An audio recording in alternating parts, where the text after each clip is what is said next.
Every country on Earth owes money to someone. From the United States to Japan, from France to Brazil, the world's governments are trapped in a system of endless debt. But here's the paradox. If everyone owes, who are they all paying? Where does the money come from, and to whom does it flow?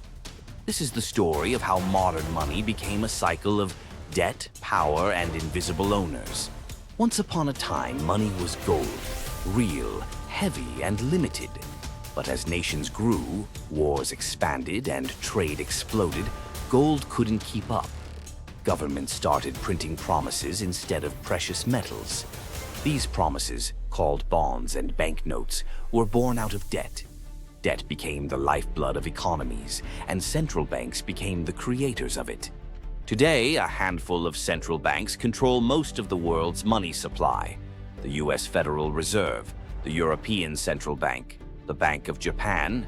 They issue currency not backed by gold, but by confidence.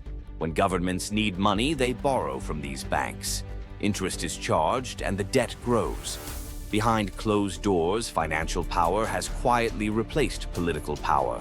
Most of the money in the world doesn't even exist physically. It's numbers on a screen, created by banks every time they issue a loan. When you take a mortgage, new money is born. When a government issues bonds, new money appears in the system.